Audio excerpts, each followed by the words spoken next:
Welcome to another episode of Money You Should Ask. I'm your host, Bob Wheeler. In this episode, we're going to explore, question, examine, converse, dig deep, expose, laugh, and cry about the money beliefs, money blocks, and life challenges of our next guest. Turn up the volume, listen, learn, and laugh. I'd like to thank our sponsor, The Money Nerve, a financial resource that helps you have a healthier relationship with money. Do you feel shame around your past financial decisions? Do you feel alone in your financial struggles? Do you self-sabotage your potential financial successes? Do you keep making the same choices, expecting different results? The Money Nerve has just launched a new online course called The Course to Financial Freedom. To learn more, go to themoneynerve.com/course. The Money Nerve has an offer to all Money You Should Ask listeners for a 25% discount on the course. Use code MYSA, all caps, 25, and start your course to financial freedom now. Thanks again to our sponsor. Today's guest is Jamie Griffin, and I'm excited to have you here today, all the way from Minnesota. Yep. If I got that right. Jamie has a blog called Mr. Jamie Griffin, and Jamie is a school teacher, as is his wife, and he's got this blog that he's written that he writes that's a resource for people to learn how to budget, save, and become debt-free. And he shares his own journey. And I'm excited to hear about him because he started off with into the marriage about $100,000 worth of student debt and paid that down. And he talks about his journey. And we love talking about money and our money journeys. So I'm excited to hear all about that. You're married. Do you have kids? Yeah. We've got a 2.25-year-old. 2.25-year-old. All right. Just getting started. It'll accumulate. Oh yeah. That's great. So Jamie, thanks for coming in. And so I'm fascinated. So my first question is, you started your first budget when you were in 2013, the year before you got married. Yeah. So my wife and I got married in 2014, and so somewhere along the summer of 2013, I remember having a conversation with her, and we actually. Going back even before we were dating, we had a conversation about, the people we wanted to be when we were married. And one of the things that I remember wanting to be when I was married is a husband who knows how to handle money and knows how to budget responsibly and do those things. And at the time I had no clue how to do that. So I kind of this is a good point to start figuring that out because, I'm in my mid-20s and I should probably get a handle on that so I know how to do it when I finally start dating somebody and get married. And where did that value, how did you come to that decision that this would be a good thing if I'm married? It would be good for me to be a good dad and a husband if I know how to handle finances. Where did you get that value? It's hard to say where exactly I got it, but one thing I do remember is growing up, my dad, I remember him balancing the checkbook. You'd have his calculator out, and back when you actually had to balance your checkbook. And I was just talking about it to him recently, and he said he would measure that thing down to the penny, and if he got 1 penny off, he would redo it. So I just remember my dad always doing the checkbook and balancing it. And so I think it just kind of, as a future dad and a future husband, I wanted to embody that as much as I could as well. And I think partially because I didn't have that skill at that time. Mm-hmm.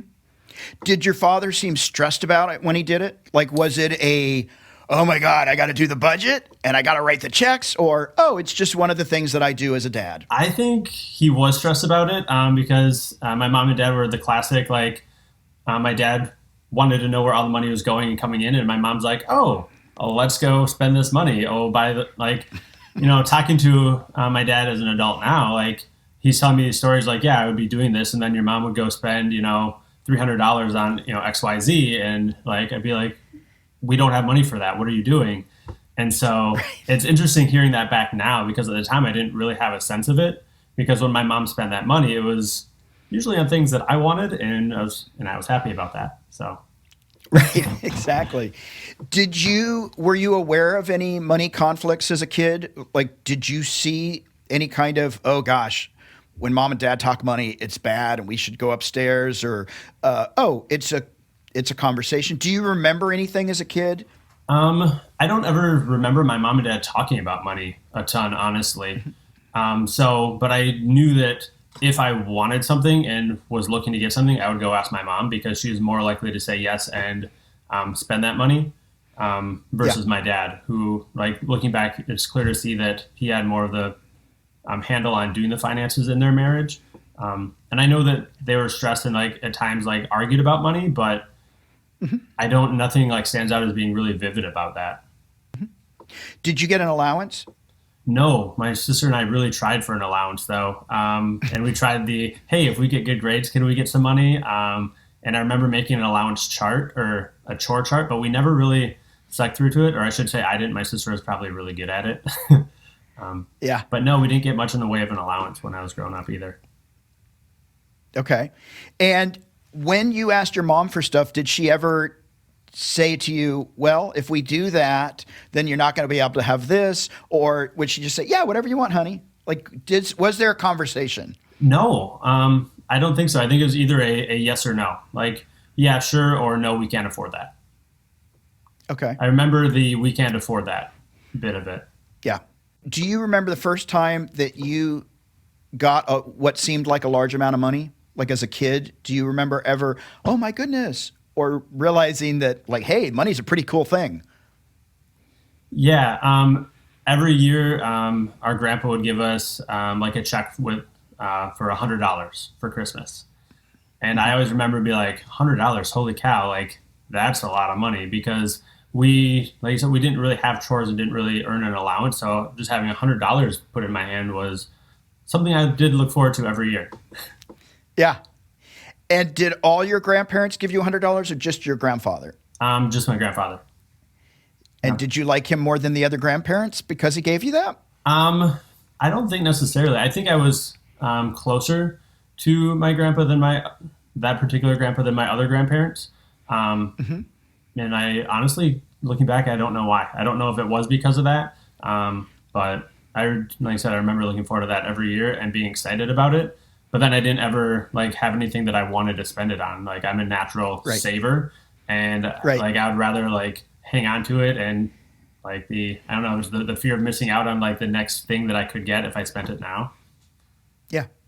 What's the big pleasure in saving for you? I think right now the big pleasure in saving is knowing what we're saving for. So when I was a kid, I didn't necessarily have a vision of the thing that I wanted to use this money for. But now, after budgeting and being really intentional with our money for the last 7 years, like out the top of my head, I know that we are saving for, vacations, and we are saving for like home improvement things. My wife has just started grad school, so we're saving for that. And so knowing what we're saving for and the end goal of like achieving that, there's a lot of value in that. And that helps keep me like my compass pointed towards that versus like, oh, we can just go spend some money over here. Like it's the value that's associated with that money, and where would I rather see that value? Yeah. Awesome. And you created Mr. Jamie Griffin. Why do you want to tell people about saving and budgeting and living debt free? Like, why? I think it's that classic, like if we can figure it out, like me, like knowing nothing about budgeting and finances, that other people could do that as well, and maybe just need like that push in the right direction. And I also like kind of through our journey, just view money more and more as a tool. And money is a tool to use for the things that we want to use it for. And the more effectively and efficiently and intentionally we can use that tool, I think the better we are towards creating something that we really want. I've got friends that are woodworkers, and they've told me that it doesn't necessarily matter what tool you have, but it's how you use that tool. And the creative ways you do that. And I view money in that same way. When we're intentional with our money and make a plan with it, we can get a lot of really good things out of it. And they're the things that we want, the things that we really care for, like deep down. And I think that's why it's so important for me to like share this journey that we've had with other people and to try to help them see what those big picture things are in their lives that I think can create that radical change of behavior and budgeting. Well, you use an important word, intentional. I'm a big believer intentionality and intentional living. I absolutely believe that when you make intentional choices around your money, that it's much more deeply gratifying and satisfying because you're actually doing something that you wanted to versus, oh, look, we just got to take a trip, or like just letting things happen. It's great to be spontaneous and in the moment. And there's something about intentional living of actually living it to the fullest and getting like for me, I want to get my money's worth. So I want to be completely gratified. And so intentional choice is for me is something that's really important. So I love that you touch on that. So you had $100,000 worth of debt, right? And was that all student loan? Most of it, Most of it. yeah, about 90,000 was student loans. Okay. And when you took out those student loans and you became teachers, was part of your strategy, and I don't know if this is true for you, so it might not even be, but a lot of people, if you are a teacher or you're a psychotherapist in the government, if you take certain jobs, you can get some of the debt forgiven. And I don't know if you were able to get some of the debt forgiven by being teachers and if that was intentional or you just paid it all off. No, we did qualify for some loan forgiveness, and Awesome. we didn't know that going into, like, signing on the dotted line for all these loans. But after we graduated college, through the exit counseling of our university, I knew that I qualified for loan forgiveness, and so did my wife. But because she teaches science, she qualifies for a much higher dollar amount to be forgiven than I do teaching history. Oh.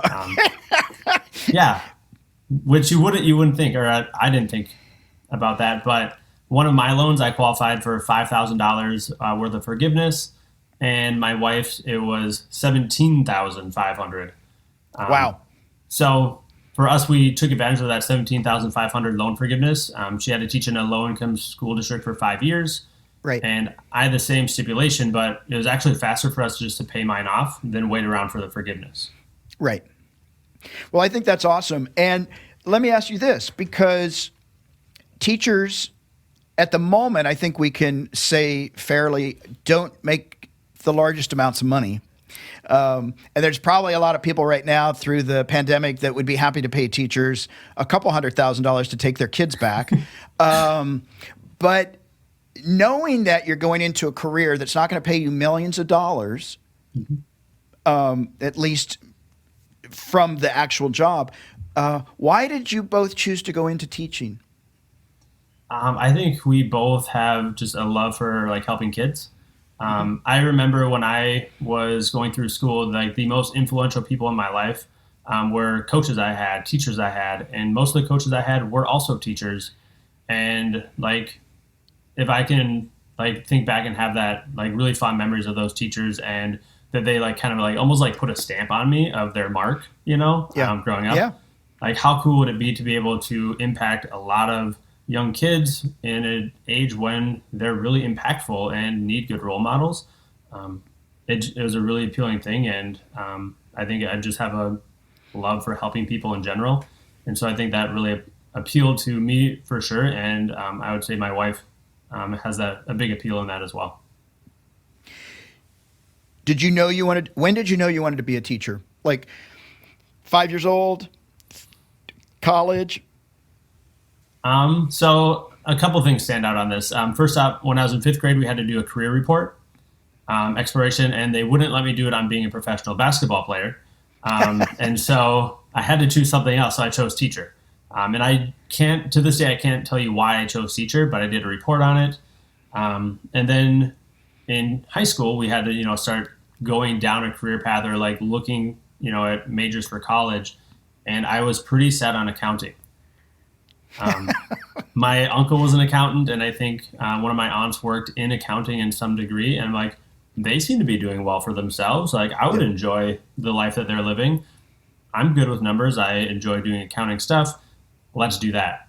And then it was my sophomore year in college. I hadn't even taken an accounting class yet, and I decided to scrap that whole plan of accounting and jump into teaching.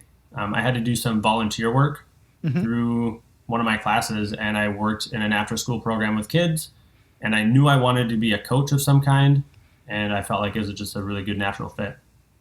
Awesome. Did your parents encourage you to go into any particular fields when you were younger? Did they want you to be a doctor or an astronaut, or what, or were they just follow your path? What kind of support system did you have, and what kind of encouragement did you get as a kid? I think my parents were just really encouraging of whatever I chose to do. I never felt like a strong push to do a certain thing. I didn't even feel a strong push to go to college. That was just something that I think from as long as early as I can remember, I just knew that I was going to do. Like college was just in my future, and I knew I was going to do that. And when my parents found out I was going into teaching, they were supportive of that. And I think they felt like it fit who I am also. So no, I never felt like a push one way or the other, or even, I've had some friends where their parents really did want them to go into a specific field, and when they didn't or didn't want to, like they had some, pushback from their parents. Right. And I just feel really fortunate that both my mom and dad have been supportive of really whatever I choose to do, and I appreciate that a lot. Yeah. Now, as an adult and as a husband and as a dad, even though you may not be having full long conversations with your 2 and a quarter kid, are there voices of your parents that come into your conversation that you now parrot or have come to see as truth that you picked up in childhood? I don't think so. I think since I started budgeting and learning how to do that, and then my wife and I talk about money a lot. That was one of the core things that when we started dating that we wanted to talk about. We had a big long conversation about our debt, our philosophies with money, what we wanted to do with money in the future, and how we could do that together. And so I think through all of the talking we've done since we started dating and through our marriage, we have kind of created our own thoughts on money and how we want to use it and the things that we want to teach our daughter. Yeah. And some of that does come probably from our backgrounds and our own experiences growing up, but we're trying as much as we can to pass on our beliefs about money to our daughter and what that looks like carried out every day. Yeah. Now, did you run a credit check on your wife before you got married? Did you run a background check to make sure there wasn't any extra debt or anything like that? Or No. And honestly, she was really forthcoming with it. Like I said, we'd actually been really good and best friends for 4 years before we started dating. Mm-hmm. And it was the classic case of everybody else knew that we were going to start dating before we did. Right. And then so once we did, we knew it was either going to be we were going to get married or we were not going to be friends again. Right. One or the other. It couldn't be both. Right. Right. And so early on, we knew pretty early on, and then we decided to have this conversation. And I said, "Hey, I have $45,000 worth of debt. I don't make a lot of money," and she had a pretty equal amount of debt. And so we talked about it and knew that we were teachers and not going to make a lot of money, and really wanted to work hard to improve and get out of debt together. Yeah. So we didn't do a background check, but we kind of brought everything to the table before we did get married or even engaged. Well, I think it's awesome that you have the conversation about money. I've had this happen with a few clients, but I had a client in particular. They got married, so excited. They got married, my client, and they had a big they hadn't filed a couple of years of tax returns, and they filed them, and they were going to get these big refunds, and then they didn't show up. And so they're like, "Bob, something happened. You made a mistake. We're supposed to get $15,000. And I called the IRS, and they said, "Oh, well, his wife has $100,000 worth of student loan debt. She hasn't paid out in a while. We're going to be taking these refunds until that's paid off." Well, turns out she also had about $50,000 worth of credit card debt and a significant amount of debt that she had forgot to mention going into the marriage. Mm-hmm. Now, I asked my client, with his wife not present, are you pissed? What's going to happen? And he said, "I married for better or worse. And I know she was just ashamed to tell me, and we're going to work it out. We're going to figure it out." And I got to tell you, I was pretty impressed. They're still married, and they worked it out. And I don't know that I would have been as gracious in my younger years. I might have just been Mhm. like, what? And so I love the fact that you're having these conversations, because a lot of people think of money conversations as money conflicts or money arguments. And I want to keep reiterating to people that money conversations can be just that. They might be uncomfortable, and you can set up parameters. And it's important to have these conversations, to be transparent and work as a team instead of working against each other, because I think that leads to a much more successful marriage when you can talk about it. Yeah, yeah, absolutely. And like you said, I think you said that really well. Having those consistent conversations about money so that you both know what each other's thinking, because you don't want to assume that this purchase is going to be okay with your spouse or significant other. Like, it's just good to talk about those things and make a plan for it before the expense comes up, or not not be ashamed of the choices you made in the past, because you can make decisions now that can start rectifying that, or and just too, you can grow so much together, with your spouse or significant other, by having these conversations, and then being able to, like your client did, let's do this together. We're in this together. We might as well do as much as we can together. And I think that just creates a lot of growth, a lot of trust, even though it might have been broken trust to begin with. But even a lot of intimacy in your relationship when you have these conversations and are willing to be vulnerable and open about it. Okay, so Jamie, is there a dollar amount that you're allowed to spend without checking in with your wife? Yeah, we give Yeah. ourselves a monthly $50 allowance, and we get that, and we can spend it however we want, guilt free. And honestly, that was one of the best things we ever did with our budget. I remember we were driving home from someplace, and my wife was almost in tears, because she felt so restricted in our budget, because we're both teachers, not making much, a ridiculous amount of debt, and trying to do the best we can to pay it off. And she's like, I feel like I can't even go get a coffee with my friends. I don't have permission to spend on anything unless it's already etched into our budget. And it was a big struggle to kind of get around and over that. And so we'd heard from somebody else in the personal finance sphere of this personal allowance, and that it's guilt-free money. And I think we Yeah. just started with $25 each, because that's what we felt like we could afford, and it was reasonable, and it gave just that element of freedom to do that. And so it was amazing. And we've gone back and forth with how much money it is, depending on what our current Yeah. financial goals are. But I think that's one Yeah. of the most freeing things we've ever done with our budget. Now, when you did that, did you set up separate accounts for that? Do you just pull it aside, or you just know you're allowed to take it out? Yep. How does that work? So we've got everything joint finances, and we did that right when we got married. We tried to do it before we got married, actually, but just the banks were, I don't know, a struggle. We just found obstacles. And then after we got married, we just combined everything. And so the way we do that is we either just take the money out in cash. And so we just have that $50, and we can carry it around with us. Or we just know that we have $50, and we actually nowadays do a lot of our spending on credit cards, and then just pay it every month, because we've built up the self-discipline and budgeting muscles to really do that. Right. And so we know we Yeah. each have $50, and we check in with each other when we make those expenses and or those purchases, and it works out really well for us. Yeah, I think that's whether you're married, whether you live alone, whether you have a boyfriend, a girlfriend, I think having a guilt-free amount of money set aside. I actually have a credit union account that I funnel money into, and it used to just be a couple $100, and most of the time I don't spend it, because I actually want to see how big I can get the account.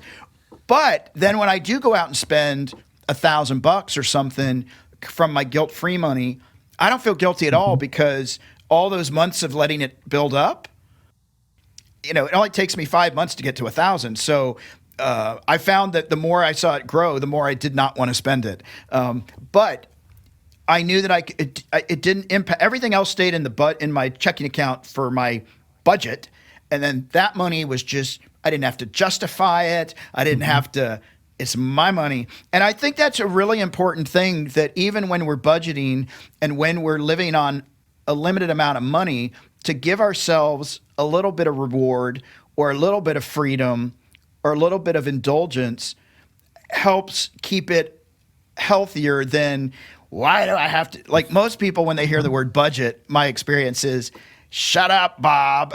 Yeah. They don't want to talk about a budget. It's restrictive. It's evil. It's limiting. And what is a budget to you? When you hear budget, what do you think?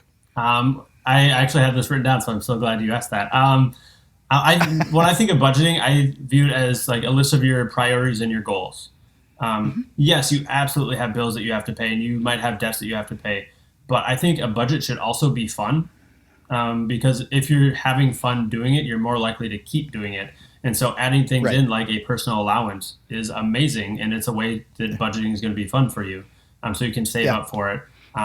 But it's also a list of like what your goals are. And so our goal is to travel more. Our goal is to do some projects around our house and put my wife through grad school. We need to put that into our budget. That's not I hope there's money at the end of the month so we can put it towards these goals. It's, Right. hey, we just got paid this month. We need to make sure that this money goes into our savings account to save for these different goals. So to me, a budget is a list of your goals and priorities, and it gives you permission to spend on the things that you really care about, in addition to the things that you absolutely have to spend money on, like your bills and those priorities. Yeah, absolutely. And I agree. It's so important. My line item used to be milkshakes because I love ice cream and milkshakes. So I actually put, and it's not a lot of money, but I used to eat a lot. I used to drink a lot of milkshakes, but at least it lets me have my fun of, I'm making sure I block out my chocolate and vanilla ice cream for my milkshakes. I think it's important that you budget in savings. It's an expense, right? Some people put it into savings and then just use it to cover overdraft. That's not savings. Like, if you're going to give to charity, if you're going to tithe, all those things need to be part of.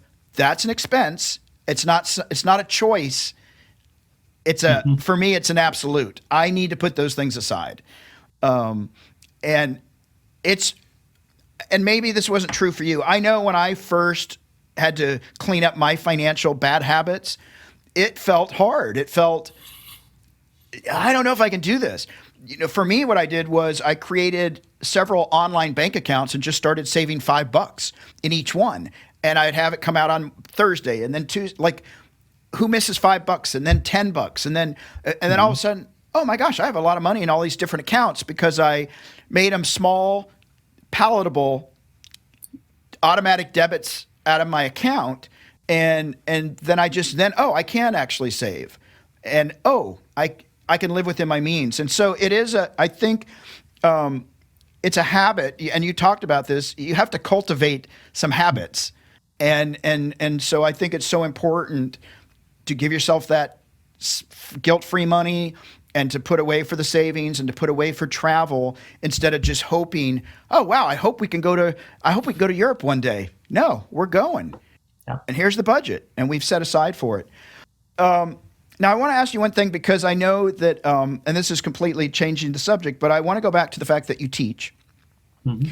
And like I said, there's probably a lot of people who would pay you a lot of money right now to take their kids back. But, one of the things that I was thinking about, and I know we briefly talked about this, so a lot of the kids are being taught online or not being taught online because not everybody has access to computers.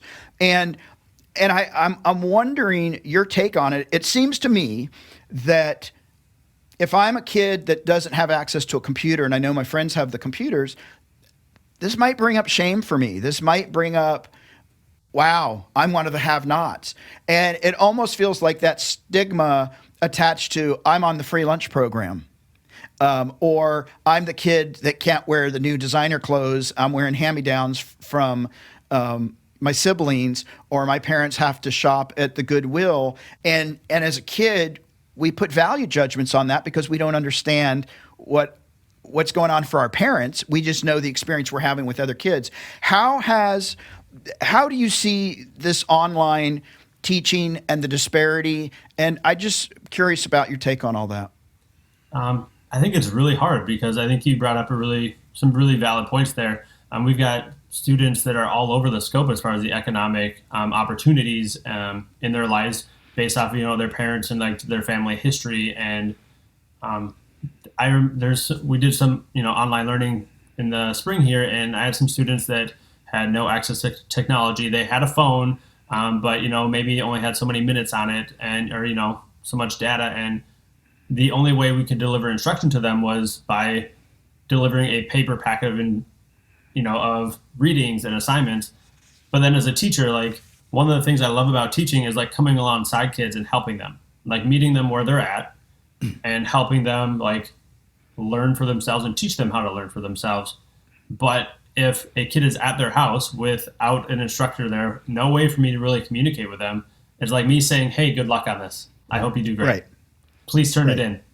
Like, that's the best I could do. Like, that was defeating as a teacher, and I couldn't imagine being in the situation of a student sitting there thinking, like, in addition to any possible money shame that they might have of, like, I know that my friends have more opportunities, my friends have more this, and this is where I'm at. Like, just feeling like alone on an island by themselves with no opportunity to advance. And maybe some parents or kids and families are already feeling that economically, and now that's being shown to them like intellectually and academically. Like you just start pounding trauma on these kids, and it's really hard. So it's just hard to be like a part of the system that you see isn't working for the students that really need it the most. Yeah, and as I'm hearing you talk, I'm just realizing, or I'm being reminded of how important teachers are in terms of being allies and advocates. And I think a lot of people forget that as adults of the people. I mean, I can think of all the coaches and teachers that had my back or believed that I could be something more than I thought I could be.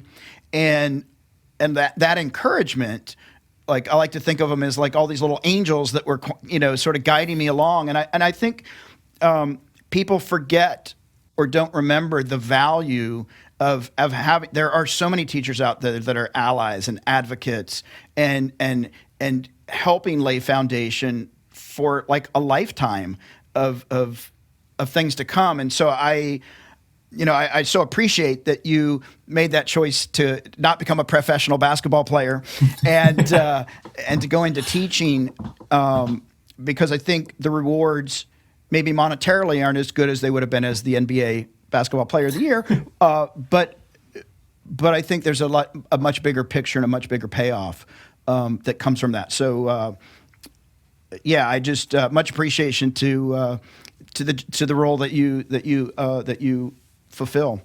One of the things, and I know we're getting out of time, and I could probably talk to you about 10 more hours because I'm really enjoying this. This is great.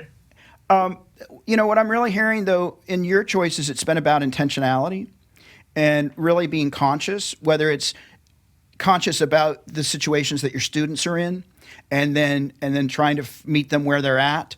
The intentionality around working to be debt free and working towards actually traveling or paying for grad school, and instead of just hoping, passively that everything works out, that you're actively seeking to do things. You're not doing it to be restrictive. You're giving yourself your guilt-free money. You're having conversations. You're modifying the budget when it feels right.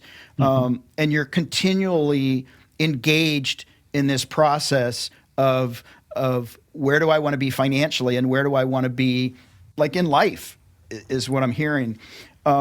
So I really appreciate you bringing that. I love that you've got this blog out there. I hope that you'll encourage lots of young kids to start having conversations about money and learning to change maybe their current, to have a different life than some of these kids might be having. But for the future, to be actually, yes, I can do that, and I can get ahead. So where can people find you on social media?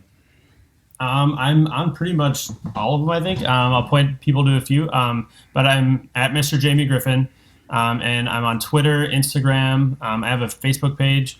I have a YouTube channel, which is always fun when my students find out I have a YouTube channel. And then they start like comparing subscriber rates and everything, so that's always entertaining. But yeah, and then my website is mrjamiegriffin.com, and then the last place I want to kind of plug then is I do have a free private Facebook group called the Get Debt Free Community, and it's a growing group of people that realize that the way they're doing money right now isn't necessarily working for what they want to do, and they're looking for tips and working together to figure out how can we budget together and save money, and we're all in this together. How can we help each other? So it's a really cool community that's growing over there, and so yeah, those are the places you can find me. Great. Well, I encourage everybody to do that. I think it's so important to keep having these conversations so that people don't have to feel alone in their financial struggles, and knowing that there are other people out there that have been through it before or might have a new idea to do something differently. So I think that's awesome that you're doing that. And I want to mention a shout out to FinCon, because we connected through FinCon, and I love that FinCon is this organization that hooks folks up with other folks that want to have these conversations around money, whether it's blogging or podcasts or whatever kind of medium, that there's this place where people are wanting to educate and be educated and share the knowledge so that we can all come out on the other side a little bit maybe less debt-free and a little bit more intentional. Yeah. So big shout out to FinCon. And then I got to say, don't forget to share the love. You can find us on Facebook, Twitter, and Instagram. Search for Money You Should Ask, all one word. You can subscribe to this podcast on Apple Podcasts, Google Podcasts, Stitcher, or your favorite podcast player. And Jamie, it has been awesome having you here. I so appreciate you taking the time, and I wish you much success in all that you do, and just keep bringing it. Yeah, thanks, Bob. It's been great being on the show. Thanks for having me, and I've loved our conversation today.